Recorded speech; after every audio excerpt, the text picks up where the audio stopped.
Talks with T and Shez.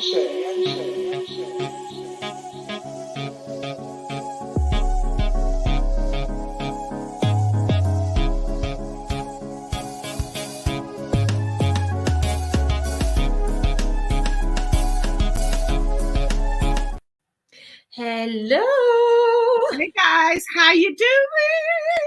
Hey guys, and welcome to Limitless Talks with me, T, and you, Shez. So guys, it's so good to have you here again another week for us to just have a talk. To talk about what is happening in the life of somebody very special to us. She was on the show a few weeks ago and she is back. We just felt like when we had a talk, it was unexpected for us in terms of the route we kind of went down, but it was a very good route. And I just felt like I just wanted to make sure we did justice to her and her craft. So we've got the lovely Aminah back on. So we're going to get straight into it today. So Aminah, where you at? Where you at? She was there, then she's gone. Yeah, she was. She was, and she wasn't. She was, then she wasn't. What? And now she is again. I'm having my little afternoon treat. What's that? A little watermelon. You caught me in the middle of my watermelon sweet. But that's okay. But at least it's a treat. Is it? You said watermelon. Yeah, a watermelon sweet. Watermelon sour. It makes me thinking when I heard watermelon. Oh, she's been so healthy. And then it's like, yeah, it is healthy. It's sweet. That's right there with fruit and nut chocolate in it. Fruit and nut chocolate. I would say it's healthy chocolate. Yeah, one of you 5 a day, I'm sure. That's what I say. And dark chocolate as well. Okay, no one's going to tell me that. Dark chocolate. I know well, now you got me thinking about. I've got an ice cream in the freezer that I'm now thinking about. Yes, we won't call the name because they ain't giving us no money, but the one with nuts on the outside as well. Oh, I have to go vegan though because I can't have dairy. So are you vegan? Well, no, I'm not vegan. I just can't have dairy. So when it comes to ice cream and stuff, I've got to find alternatives. And they used to be so boring, but I found this amazing raspberry ripple with dark chocolate. It's amazing. Really? I can't do dairy. But I do dabble. So sometimes when you crave for certain things, and sometimes I really feel like a cherry yogurt. So if I feel like that, I'm thinking, okay, maybe calcium levels have gone down, and it's got to be the extra special cherry dark, the dark cherry yogurt. Oh, I have to have the Alpro one, but they've got a cherry Alpro one, and that is really, really nice. Okay. Yeah. Really nice. You guys are teaching me some stuff, Yeah. So Aminah, thank you for agreeing to come back. You weren't scared off. Thank you for having me. No, do you know what? I had a really good time, and it was nice to kind of talk through some of the issues that we brought up. Yeah. You sometimes forget how far you've come until you start talking about it again. So it was nice to kind of have that conversation. It was almost like a fork in the road for me. Like, oh my gosh, look how far you have come. And I do appreciate my moments years ago because it makes me appreciate the right now so much more. Yeah, that's really good. Hearing that, because even for me, listening to your story was really inspirational anyway. All the journeys, the different things that you've been through, and the fact that you are still able to tell your story. One of the things you said last time was that, at one point you, correct me if I'm wrong, you felt like ending your life, committing suicide at some points in your life. And, it's really weird. Yesterday I was in a service, and basically they were talking about, she was preaching, and she was talking about the fact that the fight that a person has in the womb to get, the fight of the sperm to get to go against the grain, to get into the egg, you had to fight to become who you are from you were in the womb. It was amazing when I heard this statement, I'm telling you. And because you had to fight against thousands of sperms just for you. And so she said, the devil is always trying to get people to commit suicide, and suicide is not what we're supposed to be thinking in that way, or mainly because of the fight that you had at the beginning. So when I was remembering it, I was like, my gosh, but she didn't do it. She didn't do it. She was only thinking about it. She still stayed and decided to fight. Yeah. And you know something, that even with that talk as well, I know a few people who I'm supporting at the moment, and it amazes me how many times that comes up as a thought. Life, and it's for a variety of different reasons. I think I've mentioned on here, you know, I've had a family member who also succeeds in his fight. He was successful in his determination, and as much as it was a shock for all of us, and what we had to come to terms with as a family as well, and as individuals, because you always think, okay, what happened? But it definitely is a personal choice, and you know, I was really glad that we had the opportunity to tackle that subject. For a lot of people, they are recognizing this month, the month of May, is mental health month. And so this is just something that we need to be aware of, that it, just because we're focused on it this month or for 1 week or for 1 day or however long, it's ongoing. But as you said, Aminah, you persevered, and you're in a position now where you are now an impact mentor. So I wanted to get into that a little bit more. So what is an impact mentor? What is it? So for me, it came out of the work I was doing. I realized that not only was I working with, so I work with young girls, individuals, women. What I realized I was doing was helping someone through a journey of transformation. So it wasn't just a touch and you leave, which sometimes does happen because not everybody you can help into fruition. Not everybody needs you on their journey.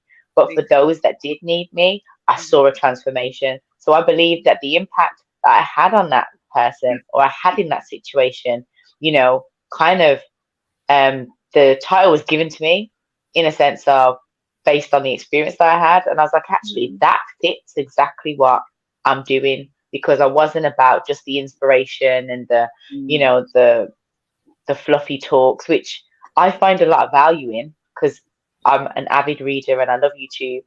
But when it comes to changing someone's life or being just a key in one of the doors that need to be open for them, I believe that that's where the title of Impact Mentor came from. Wow. I'm going to say it came to you. Did somebody, is it just like someone just says, oh, you're impactful? Someone said, oh, yeah, that's what happened. And it happened a couple of times where the word impact or empowerment came. And impact for me really sit really well in that slot when it came to what I believe I do. That is amazing. Well, how did you get into it? Oh, sorry, Tay. No, go. How did you get into it? So it wasn't it necessarily. It was mainly the mission was to help women. So I realized that there were shortcomings with me. I know that my confidence was lacking when it came to maybe interacting with the teachers at school when it came to my child's education. I realized that there were shortfalls when it came to speaking to health professionals, especially around giving birth. And the first time round ended up me having an emergency C-section. The second time round, I had a little bit more knowledge, a little bit more confidence, and I ended up changing hospital at 40 weeks and being able to give birth a natural way. It came around getting into debt and realizing that actually I felt really ashamed of the position that I was in, but then being able to reach out, get the help that I needed, and not feeling so isolated. It came from all of those things that I had gone through personally, and realizing what did I need when I was going through those difficult times? What did I need when I felt like I was in valley moments? And I just know that I needed to become that for the next person. So a lot of what I do is making someone feel okay about asking for help. A lot of what I do is helping someone see that they're not the only ones that need help. Because when you're in your situation, a lot of the time you don't talk about it, you isolate yourself, and then it feels like just a me problem. So when I had the opportunity to speak to people, I allowed them to see that actually it's not just you, it's a lot of us. And that realization helps a lot of people open up a lot better, a lot quicker, and get the help a lot faster. Wow.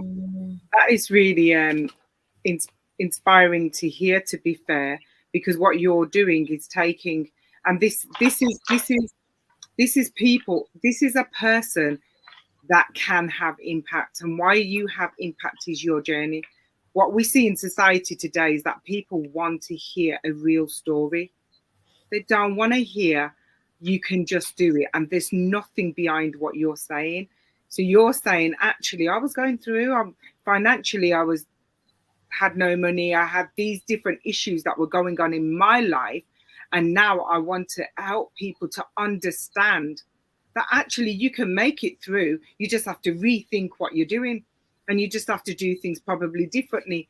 And here I am, the person that wouldn't talk to somebody else, ready to help somebody on their journey. That's inspirational. That's It sounds interesting as well, because what comes to mind, even when T was talking, was I remember you growing up, and I would never have guessed you were somebody who was shy in terms of conveying what you needed or wanted in a moment. And again, we can all have perceptions of a person, or sometimes it's because the season that we saw them in, that's the way they was. And sometimes we kind of lose touch with that person. What would you say happened to you in that process, or, you know?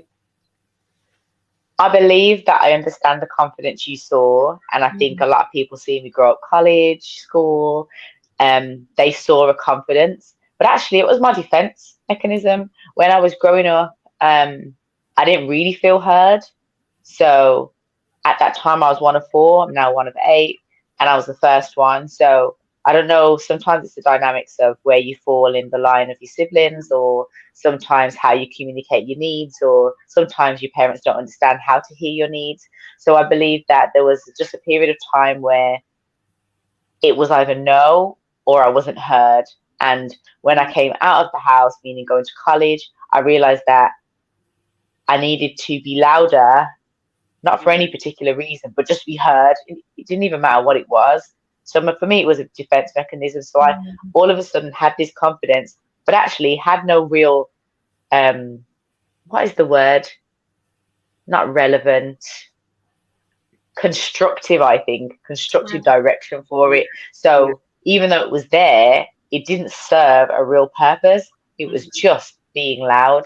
So it was only in my, say, late 20s that I really realized that actually that was a false confidence that I'd created as a defense mechanism, because I thought if I'm the loudest one in the room, then no one can say anything to get me. And I always felt like I was under attack for some reason, which I think happens to a lot of girls, you know, depending on the things that are said to you, or the interactions that you have, or the people that say things. Like, you take on a lot of stuff.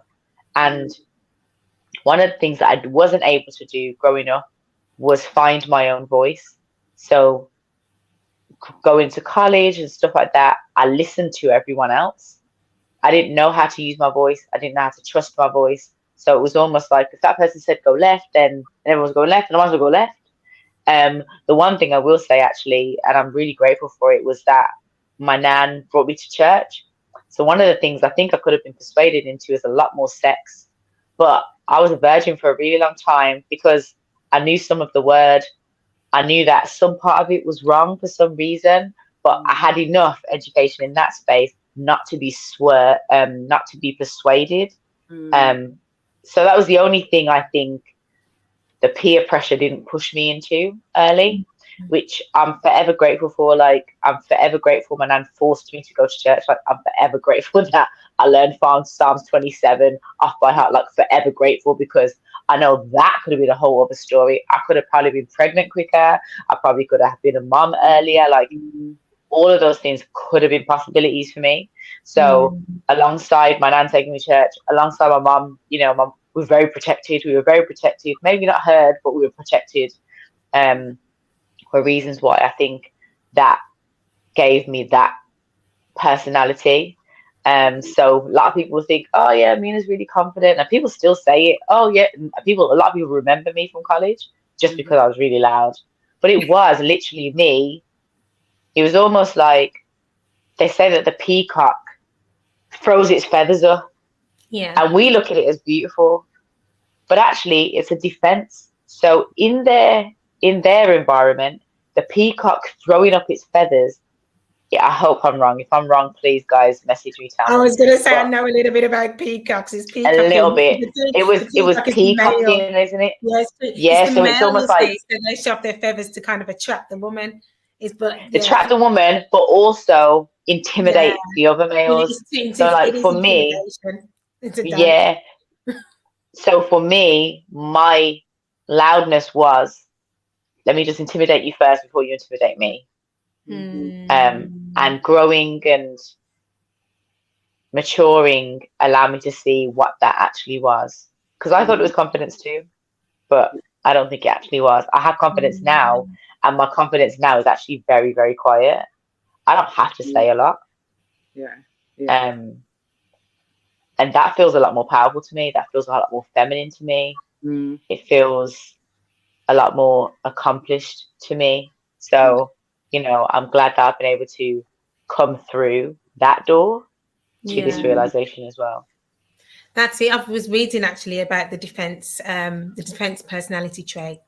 Because if you read up about it, guys, it's so interesting. When someone has a defense default kind of way of operating through life, you'll find that in those situations, it doesn't matter what you say to them, they've already got their fences up. So they're always looking at what you're saying as an attack in a strange way. And a lot of times it does come from hostile environments during upbringing, or it is a defense mechanism as a whole. So no one really gets in, no one gets past it. But there's a saying that says empty cans make the most noise. But I would kind of twist that around and I say sometimes hurt people make the most noise. And it is that kind of thing that I don't want to be hurt. I don't want to kind of get past this. In fact, I don't want you to see who I really am, because that's going to make me vulnerable to somebody, But you know what? It's what we don't know as well. Like, we don't know. If you've never grown up and seen a healthy relationship, how do you recognize a real friend? Like, if you've never seen a healthy functioning marriage or partnership, how do you recognize if that person's good for you? And I think Pastor Hortensia said earlier, the thinking changed. So as much as this defense default that we have, it's all down to a paradigm that we have, a belief that we've solidified in ourselves. And until we dig deep, until I dug deep to realize what was the belief I had that made me react like this, because I also wore tracksuits all the time, tracksuits, trainers. It's almost like I was always ready for a fight.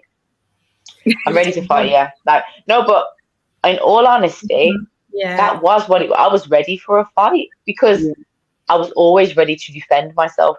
For what reason, I'm not sure. But because I was in that defense default, which I like that you said that, then it would attract those things that I was believing I was coming to. So when I understood belief and the belief system and our thinking and the messages we tell ourselves and the story we believe about ourselves, I realized the story I was telling myself was then being lived out in my actions. And I had to change that story.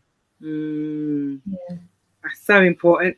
Do you know, there's a scripture that says, the race is not to the swift, neither is the battle to the strong, but those that endure.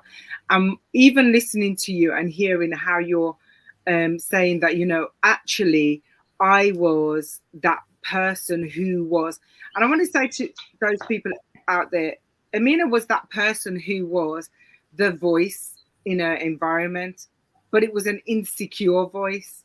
It was a voice that needed to be heard in terms of beyond actually what she was actually saying. And so I want to say to you out there, some of you out there, and you're feeling that I need to defend myself. I have to be defensive in the way I respond to people that are around me. And you might get probably different reactions from people. That's a time when you've got to see, if you feel in your spirit, in yourself, that I have to defend myself at every step in my life, that means there's something that needs to be healed inside of you. And I'm no psychologist, so I'm not even going to go down that road. I'm no big counselor. I'm just a person that's saying to you that you need to have a look and say, well, if I feel that I have to defend, even no matter where I go. And, you know, when you're talking, you know what I mean, I identify with that. I identify with it myself, that when I was growing up, at one point, I had to say something to protect myself in every arena I was with. And there were times when I felt that I had to speak so that I would, what's the word? I don't know if you did this, but for me, it was like if somebody said something, I was like, oh, I did something like that as well. So I'd need to actually voice that at some point, do you know what I mean? To make my presence known. And we all have different ways of doing this, but we're on a journey. There's a road that we're on, and that journey is taking us somewhere. And that's why I brought the scripture up. The race is not to the swift, neither is the battle to the strong, but those that endure. Having that durability is what we see in you now, that you were determined to be something, to do something, but you didn't know how. But on the journey, guess what she did, guys? She decided to start listening in. Like she said last time, I listened to, what was his name? Ron, the guy that you was listening to, Ron, I can't remember who said it. Oh, Jim Rohn. Jim Rohn, yeah, because I can see the R. Don't think I'm dyslexic. I'm seeing the R. So Jim Rohn, I started to listen to him. And honestly, he's amazing. The man is amazing. He's good. At this point. So hang on, hold on. So Pastor Hortensia, after our last one, you went to listen to him after that? Yes. Isn't he good? He's phenomenal. You inspire. And he's so funny. It's the fables and the stories. It makes it make sense. Yeah. Listen, that guy. To be honest, he really comes from a biblical perspective. Most of what you hear him say is like biblically oriented. And so when I started listening to him, actually, it really started to re-inspire me in a different way. Do you know what I mean?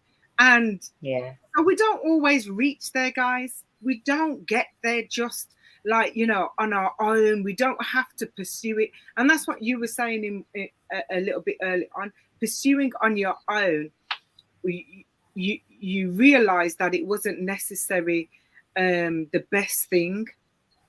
So that's why you're an impact coach, because you want people to understand you don't have to go it alone. Yeah. I think the thing is, you can't do it alone. So even the people that think they do, oh, I just go to work, but you need the bus driver to get to work, or you need the car to get to work, and you needed a designer to design the clothes, and you needed the iron so that you could iron the clothes. Somebody had to invent that. Then you need the shoes, so you need the designer that had the shoes, and you got to go to work. Someone had to be on the door to let you in. Someone had to open the building to let you in. Someone created the paper and the pencil and the pen. I think if we really break it down, there isn't anything you do by yourself. And I think we have to come out of ego and realize actually everybody gets help. Your phone helps you, your computer helps you, your headphones help you, the shoes help you, the bus, the car, whatever it is, you get assistance. And if we understand that that's what we do get is assistance, we'll stop acting like we are the only person on earth doing the only thing on earth, and it's just so not true. Yeah. I used to say this statement, you know, I'm not omnipresent, remember? Always, I'm not omnipresent. God is the only omnipresent one. So because I'm not omnipresent, I can't be everywhere present. In other words, I can't be in everything. Even though I like to do things, I can't be at everything. Do you know what I mean? So it's just for sure. Yeah. I was just thinking, even when you was talking about your experiences and how you was as that person growing up, and it wasn't until your 20s or late 20s when you started to realize actually it wasn't actually confidence. What would you say to that person now, or how would you approach that person if it was you, in order to assist them in those situations? Because, you know, we might know that person, but you might be that person, and you kind of see, rather than being offended by their defense that they're putting up, how would someone have been able to approach you, which would allow you just to kind of let your guard down a little bit? How would that work? Nope, wasn't going to happen. Being honest. It's not. I mean, I feel like That's really unless you are ready for that next level, unless you are ready for that personal development, it's not going to happen because I go back to what you believe. And if you believe everyone is saying this to you and doing this to you for this reason and that reason, and that's what you believe, whether it's true, false, or indifferent, you're going to move with the belief you have. So for me, Jim Rohn was good because he wasn't in my house. And even if my mama told me or my friend had told me what Jim Rohn had told me, I wouldn't have listened because part of it wasn't qualified. It wasn't qualified. They weren't qualified in a sense to speak to me. They didn't know what I was going through.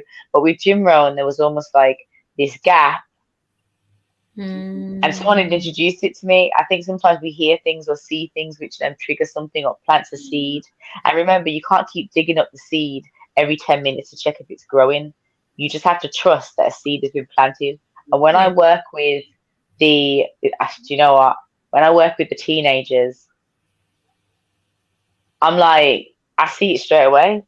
Yeah. But you can't, they're not going to listen to you.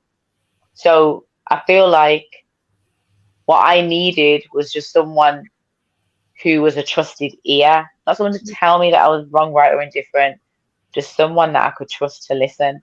Excellent. But that takes time. That takes time. One of the girls I was working with, I took a call from my daughter and said, "Oh yeah, okay, see you in a bit, babe."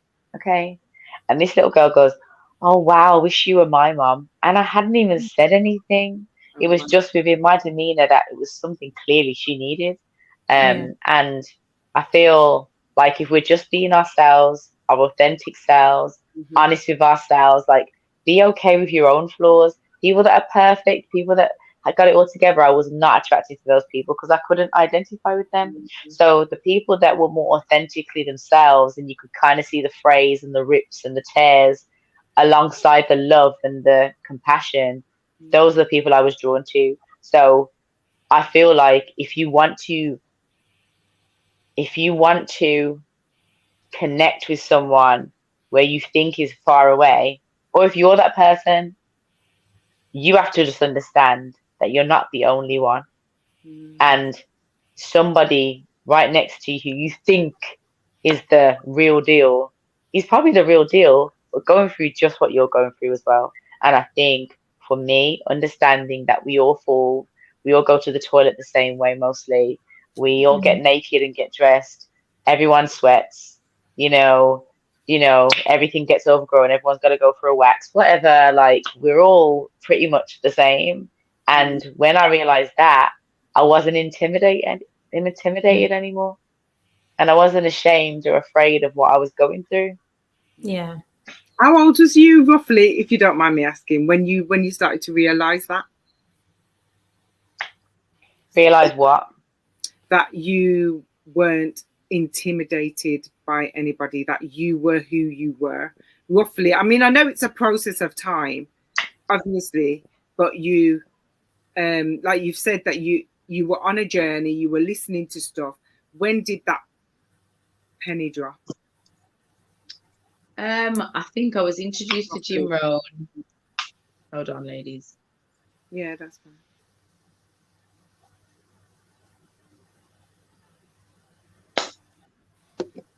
Hello? Yes, we can still hear you. All right, super. Okay. I was introduced to Jim Rohn in the December of 2009 when I had my first daughter. Yeah. And that was actually the year he died. I didn't realize until a few years later, but that was actually the year he died. And I had just found him. So I found him really fun, engaging to listen to. So he was an easy listen. So, and even if it didn't make sense to me at the time, there were seeds being planted, and I had people around me because I had an entrepreneurial need to get into business myself. So I actually started in a network marketing business with Forever Living, with aloe vera. The products were great. So I was like, okay, I'll do it. I wanted to stay at home. But their personal development part was all this, which I had never been exposed to before. So I found that really quite liberating, actually. I was like, oh, I found a little gem that I never knew about. And I thought this big secret. And actually, for those churchgoers, I remember when I first heard the Winans, I thought I discovered new music. And everyone was like, they've been around for 50 years. I was like, oh, felt like new music to me. Yeah. So, yeah. It can just be new for you. It doesn't matter when it happens for you. It just feels new for you. So for me at that stage, I just had my daughter. It felt new for me. And that kind of spiraled into the books I started to read and the other people that, you know, YouTube will suggest different people. Yeah. So yeah, that's where it started. Does that and I suppose when you're on that journey, your algorithms start to change, and like you said, automatically when you move yourself into new arenas, you will find naturally that things start to shift. Your appetite for that type of knowledge increases. So, you know, the foolish things of life start to kind of disappear because you start to feast on something different. And, you know, it sounds like, even from what we've been saying already, is that you didn't just eat your food and become obese on the knowledge. You decided, okay, wait a minute, other people can benefit from this. So when did that start? When did you start kind of speaking or becoming the impact mentor? Oh, it took a while. So I was watching people who were speaking. So I'd go to the conferences, they'd call it a success day. And you would just watch these people like, oh, this is where my life started, did this, this, and this, and this is where my life is now. And then I get to speak to those people. And for me, it was the real life. It was the real life transformations that I saw that really got me thinking. But actually, the funniest thing was when I used to see these real life transformations, it was a lot of white people. Now I've got friends from different backgrounds, but because the majority of the winners were white people, I thought that, oh my God, this is amazing for them, and this is for them, and I can celebrate them. And I was very much in the them type space. I didn't realize it was for me. Because I'd yet to see someone that looked like me have a win like that. So I didn't realize that it was accessible to me. But I loved being in the environment still around these people that were winning, celebrating them, because I'd learned how to celebrate people and not hate on them because I'd been in that space before. So it was nice and refreshing to just celebrate people and make friends with people who were just genuinely really nice. And I found environments where people were nice to you without wanting something from you. And that was strange. So it was a culmination of interacting with these people, genuine people. And some of these people are still my friends today. And then also transferring that trust into different areas that I was then exposed to, realizing that actually people like me, people from different backgrounds, that all can have this philosophy of growth, love, support. And I could be one of those as well. So I'm very much a supporter, 100%. I support people all the time. And it gives me extreme pleasure to do that. And I didn't realize that that would be the byproduct of being a supporter of somebody else. So it was nice to realize that. And actually that I realized that for that selfish reason, I tell people, do it, give, because it's good for you. And the Bible talks about it as well. So the Bible says, give and it will be given to you. Good measure. Good measure, pressed down, shaken together and running over. It's actually biblical, you know, and I like that theory, because a lot of people, and one of the things you did touch on was the cultural differences that you encountered, in terms of, you were saying, well, they were doing these things and there was no strings attached. It was just what they were doing. That's how I understood what you were saying. Correct me if I'm wrong. And then, but you didn't feel a strain to not, you didn't feel sorry, I lost my bearings for a minute. Somebody said to me the other day, just pause, because it is the menopause. So take a pause. There you go. So I love that. Pause it. Just pause it. And that's the thing, because I suppose in different environments we go into, sometimes because of the environment, they've actually created an environment where it is intimidating. Yeah. That is actually a willful fact that they want, and it is in a way to kind of suppress and in order for that person to be lifted up higher. So it's a tactic, isn't it, that people use? But also when you have that defense disposition, even if that's not the intention of a person, because of our own experiences, because of what we've gone through, we can sometimes deflect and put that on a person. I think even from this conversation, and I want to come back to it a little bit. We've mentioned about, oh, I like it when people are real. I like it when people are like this. I like it when people are like that. And I think sometimes in life, because of our experiences, when someone else's experiences is far different and doesn't seem our reality, we then have a tendency to kind of say, oh, they're not being real. And I hear that a lot. And it often is with people that have that defensive personality. Or because of their experiences, it's kind of like, well, how can you talk to me? What have you been through? What have you experienced? And what I find absolutely amazing, even with the Word of God and how the Bible actually shows, yes, there are things that we have to go through in order to get a deep understanding, but God can give us wisdom, knowledge, and understanding as well. And even without having the same experiences as somebody else, it's impossible. There's too many people on the world. You might have similarities and things you can identify with, but there's also empathy. So you can empathize with a person, and because of wisdom and then the knowledge that is given to you in that moment, you can speak a word of life. So even though when I asked, oh, what can you do to kind of support that person? At first, you kind of thought, you can't even do anything. But then afterwards, you said, actually, just listen. And it takes time.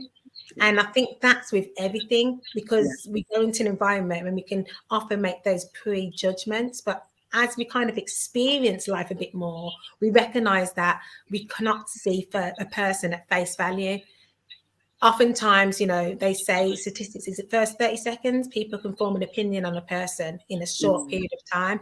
But you can't do that with a lot of people, because we've all had so many experiences, and we can't do a 30-second elevator pitch for our whole lives. You're only going to get a small smidgen. It's not until we spend time with a person where you then can really understand the heart, get to the core of a person, because everybody is going to kind of put their best foot forward. A lot of people are going to come with their representative, even those people who are coming in the so-called realness. It's still a representative that they want to show in that moment. And it's not until we kind of spend time with a person where we kind of get deeper in that. So even with that impact mentor that you're talking about, Aminah, I suppose that's what you're doing, because you says you're walking beside them. Can you tell us a little bit about that, and also what drives you to keep going? You've already said that you enjoy it, so I'm assuming that drives you, but is there anything else? And how can somebody else get involved in this, like you've talked about? And how can they get in contact with you in order to have that support? I've said a lot there, so that's okay. That's all right. I think the drive comes from a knowing of what I felt I needed, or sometimes need, and also because I'm raising girls. So a lot of what I do informs my parenting, like 100%. And when we talked about, what people do to us and what environments get from us and how we react in certain spaces, what I've had to realize is, yes, that's true to a certain extent if we wear our compass on the outside. But if we learn to internalize the compass from the inside, nothing moves us unless we choose for it to. So for anyone who wants real transformation, will take full responsibility for every action, for every whatever you do in relation to whatever happens, like traffic. If someone starts flipping the middle finger and swearing, well, it wasn't really traffic. You were kind of upset already. You probably got up on the wrong side of bed. For someone who is cursing the manager because they've lost their job, well, it kind of wasn't the manager. You probably didn't do the job well in the first place, and there was an adding up. So we tend to miss the small moves. So for me, I love to do what I do because I love to allow people to see themselves, and I'm happy to show them me so they can see them. So it seems okay to be vulnerable, naked, open. And the drive is my girls. So I'll never stop doing it because I'll never stop growing as a person. And what I want to teach my children is that this is always going to be a journey. There is no arrival. I think Pastor Hortensia has said it. You're never going to arrive. The day we arrive is the day we die. So until then, there's always transformation and growth to happen. So when I do work with people, so at the moment I partner with organizations. So I come in and I do workshops around self-esteem, goal setting, personal development. Me and my sister have been running a mom's morning, so we actually get to sit down with moms on a Tuesday morning in Birmingham at a Boston Tea Party location in Edgbaston, and we get to take them through different subject areas. Sometimes we're just talking about parenting, sometimes we're talking about feeding our kids, what are the norms around it. Sometimes we're just there to say, actually, yeah, I've gone through that too. So when people want to work with me, I've partnered with Shakti, in Unity, Young Mum Support Network, Home Start, Journal to Dreams, Wentworth Wills. Some of the people I've worked with or working with are because I know there's something in it for me. And I'm not afraid to say that. And at the same time, I know there's something in it for them. When someone wants to work with me, they can get in touch with me through my Instagram. I have a website being built at the moment because the reach to me is growing. So I have to kind of open up those streams of communication. But until then, Instagram is totally fine. So organizations book me to come and fulfill quotas. I've been working in schools, been working with the moms, I've been working with one-to-one. And I mean, every bit of it I do really, really enjoy. And there are difficult days. There are difficult people. But you know what? It doesn't, like I said, I wear my compass on the inside, so it doesn't move how I feel about what I do. You know, that person's probably just gone through something so hard that one meeting with me is not enough. And what we're also doing is I'm launching an event this year. So I've partnered with Wentworth Wills, the two ladies from Birmingham who are amazing in the finance field, especially with writing a will, life insurance, some of the things I believe that we don't talk about enough. And they're going to be bringing some real value to that event, which is happening on the 20th of August. And also a wonderful woman called Paris from Journal to Dreams. So as a team, we're pulling together an event called I Am Woman, the Next Chapter. And the reason for that is because as women, we realize that we have chapters that happen open and close throughout our lives. We said, let's pause. You said, because that's the menopause. We say, you know, people, I've had a lot of women that have had babies and then they're losing their hair, never had issues with their hair before. And now this is a thing.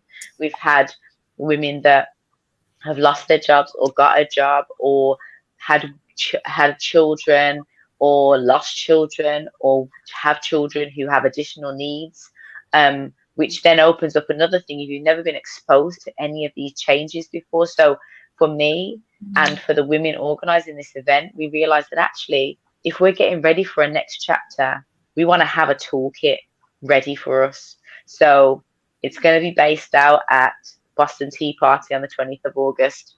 All women are invited to come. It is a ticketed event. You will be getting food, drinks, a cocktail. So it's going to be very, very, very fancy. And I realized that women deserve respect. We deserve to be given spaces to be free in, and we deserve to be given spaces that we can transform in. And sometimes these concepts are being introduced to us at these events, sometimes the first time we're hearing it.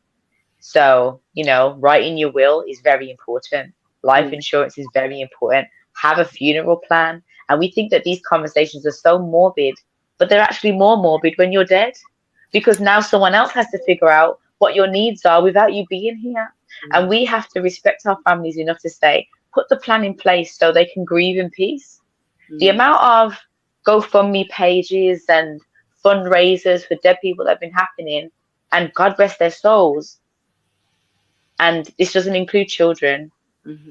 But for the adults that are in their right minds, it's our responsibility as adults to put these things in place. So there's been other things that have been brought to the surface, other needs I believe that we as women have. And these events that we'll be putting on as a team will be bringing awareness to what I believe we should be talking about now. So all of this stuff develops us in our self-image, personal progression, parenting. All of this stuff informs all of that. If we're putting things in place the right way, then our children are only going to know the right way. Yeah. That's what they're going to know. There's no need for another lesson to teach them something else. This is what they've lived. But if they've only lived this discord and chatting this and chatting that and talking about the wrong things, then that's what they'll know. That'll be their norm. Yeah. So as women, we have to put ourselves in a position to develop, to grow, to change, so that the legacy we leave, not just in money and house, but in mannerisms, in conduct, is left in a better way than we came to it. So I get it. A lot of us have had horrible upbringings. Our parents were terrible, whatever the story may be. But if you know that to be true, then change has to happen with you. Yeah. Wow. I like that. 100%. We come into this world, don't we, without choices, but we have a choice on how we leave it. We have a choice on what we do with our time that we're here. And like you said, despite of our circumstances, in spite of our situations that we've gone through, we have to make that choice to be exposed to different things. And sometimes, we just have to make that choice to listen, because you mentioned earlier that it could have been your mom that said it. It could have been this person that said it. But because of, I would say it's a personality trait. You can diverge into that a little bit more yourself. But because of the way that we're wired, sometimes we have to hear it from somewhere else. And, I suppose what we try to do with this show, with Limitless Talks, is to encourage women to look into themselves, to be more self-aware, to reflect on certain behaviors that they've got, knowing their why, knowing their what, trying to understand, okay, how can we move forward? And guys that are watching, this is the reason why we put on shows like this, is to open your eyes to what is actually happening right here in the Midlands. So for some of you who don't realize that things like this are going on, they are. I've got friends, I'm like, yeah, there's things happening. I'm like, but where? And it's like, you have to leave your home. Sometimes you have to get out your house. Sometimes you have to change your algorithms. You're going to have to shift into a different position in order to be exposed to what you need to move forward and to grow. It is a journey, guys. We're all on that journey. So whatever you are this day, when you first heard about all these things which are going on, all these different groups which are going on, now this is the day to start stepping into it. So Aminah, say that again, please, the date, and then obviously they can get in contact with you via Instagram. Is it going to be, how do they get their tickets? What's it going to be? Everything's going to go live next week. So we'll be putting some stuff out. The last meeting happens on Monday. So from then, we're going to be releasing the flyer, releasing everything. The tickets will be the early bird tickets will be £45. But with that, you're going to get the I Am Woman workbook. You're going to get a brunch item where the food's amazing. Teas, coffees, a cocktail. You're going to have networking opportunities. But I think I'm seconding what you said, Shez, about we have to choose to be exposed to different environments. And I know you said about wiring, sometimes our personality. We get to choose that too. I mean, if your TV stopped working, you wouldn't say, oh no, the wiring's really bad. You go in the back of there or find someone to go and fix the wiring so that it transmitted what it was supposed to. So I think we do that with ourselves too. And I'm not the person I was even 10 years ago. and I'm definitely not the person I was 20 years ago. So it's open for us to interpret who we are and where we're going and what we do. So you are all welcome to join us on Sunday, the 20th. It's at 1 o'clock. So if you go to church, you can still go to church and come after, and you're going to come and eat on the 20th of August. And the tickets will be going live next week. And I'll make sure the link goes in as soon as it comes out. But what you'll be able to do and what you will gain from being in this space, and Shez T, you have to be there. What you will gain from being in this space. This is at 3. Yeah. Oh, well, this is one exception. You've got enough time to change your plan now. Come now. So, because you're choosing to be in the right rooms, aren't you, Shez? I am. See, guys, this is how you got to put people on the spot. This is what you got to do. You can't say it. You got to say it. You got to be about it. You know what I'm saying? And you're the pastor, you're the preacher, and you're the worship leader, and you're the Sunday school teacher, all up in one. See, and that's the problem right there. And that is the problem right there. Because that is what they do. Use one person. But anywho. So get some cover. Get some cover for your paid work. If you're using your paid work, you gotta get some cover. Get some cover. But it's gonna be. He knows the situation. I do. And you know what? But you have to be. Yeah. But you have to be I feel like we have to get to the point where if it's okay and that's how you want to live that part of your life. Yeah. Then be okay with living that part of your life like that. If you feel like it's a problem, then do something about it. Yeah. And I think that's with anything. If you think that there's something wrong with your home situation, do something about it. If you think there's something wrong in your marriage, do something about it. If you think there's something wrong with your parenting, do something about it. Like, we have free reign to change the course of the direction if you feel like we're not going the right way. If your boat was steering towards the part of the water that's going to go down, you're going to start to row. That's exactly it. And then I think that's where we go back to that self-reflection, don't we? And guys, exactly. We're always encouraging everybody. You have to be able to. But it's a choice, though. Just remember, it's a choice. And you get to choose if it needs to change. So I'm saying you get to choose if something needs to change. It's not me saying everyone's thing needs to change or your church situation needs to change or anything. That's not what I'm saying. I'm saying if you feel that there's a problem there, and that's anyone who's watching right now. If there's something wrong with your friendship, then you've got to do something. If there's something wrong with your body, you're gonna go to the doctor. If there's something wrong with the car, you're gonna go to the mechanic. If there's something wrong, you're going to do something about it. So when it comes to us personally, I've just been in a position where I do something about it. I created clearer boundaries. There's certain people who cannot call me. My phone does not ring as much as it used to. And I'm okay with that. There are people that cannot turn up at my house. You can't do that. I won't answer the door. But it won't happen. Like, it's funny to say, oh, I'm not going to answer the door. Actually, I don't need to say that. That won't happen. That's not even a thing to me. Yeah. People don't call me out of my name. I wouldn't even begin to be telling you, oh, if someone said this. No, that doesn't happen. Yeah. It just doesn't. I don't go places and be disrespected. It doesn't happen. Yeah. Because the belief I have is everywhere I go, I bring light. And guess what?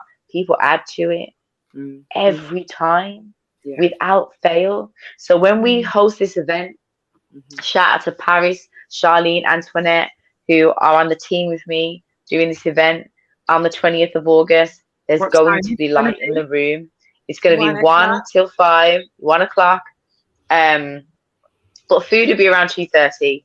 So, we're going to do it so that we have kind of a social right at the beginning, have a few cocktails, and then we're going to go into workshop-based environment. So 1 o'clock, for us to get together and I think it's going to be amazing. No, I don't think it is. It's going to be transformational. And every single woman that goes into that room is going to walk away with an affirmation that's going to take it to the next level. Because guess what? The impact is going to be there because I will be in the room.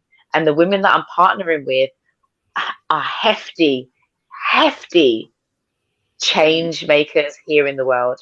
Yeah. And I'm really, really grateful to be working alongside them. So, you know, any woman that comes into that room is going to find something for themselves. That's brilliant. That's so good to hear. You know what? One of the things that you said earlier, and we're going closing down now, was change. In order for change to take place, one of our ethoses, Limitless, is our strap line. is creating the change within you. And I remember when God showed me this, and I was like saying, Lord, I want an acronym. And I didn't have a clue how to make an acronym, but obviously, and this was the acronym. Choices, honesty, achieves new growth each day.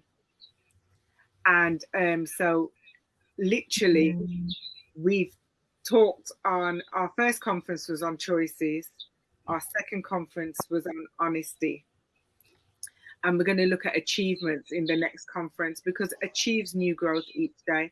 It's a check. To make change, you've got to make choices, you've got to be honest with yourself, then you've got to look at what you want to achieve, then you're going to have to look at the things that you need to renew, you have to change at that point. And then you have to look at, how am I going to grow? And you need to do that on a daily basis. It's important for you to do it on a daily basis. Check. There was a conference they used to have, check yourself before you wreck yourself. Do you know what I mean? Literally, check yourself every day. But I want to encourage you guys out there. We have had a phenomenal young lady here. And she, this is not her first time on the show. This is her third time. She's beat the records of most people. Have I? Oh my gosh, that is so amazing. Gosh, actually, yeah. I think Pastor Yvonne I think might have been on 3 times. But yeah. We're the only people. Well, I've got some amazing women that should come on your show. I mean, Antoinette, Charlene, and Paris, amazing. Chantal Gillespie has just launched Faith Tunes. Yes, she needs to be spoken. Listen, there are some incredible people out there that you should definitely be talking to. So, guys, we really want to encourage you to tap into what Aminah is doing on the 20th of August. Listen, you need to be there. Make the sacrifice. Actually, if you want to invest in yourself, then it's really good to invest in you. Buy the early bird ticket if you're finding that the later ticket is going to be too expensive for you. Buy the early bird. Oh no, Atencia. No, we're not saying that. What we're saying is I am worth the investment, and I promise you this, it'll be worth every single penny. And I think that's one of the things we have to realize as well as women, that we're worth the investment that benefits us and just us. That's right. Always invest in yourself, guys. So with that in mind, we want to say thank you so much for watching. Remember, if you have a vision, you need to write the vision. You need to make it plain, that you will be able to, that others that see it will be able to run with you and with it. Listen, enjoy the rest of your week. We love you, and hopefully see you again next week. Bye.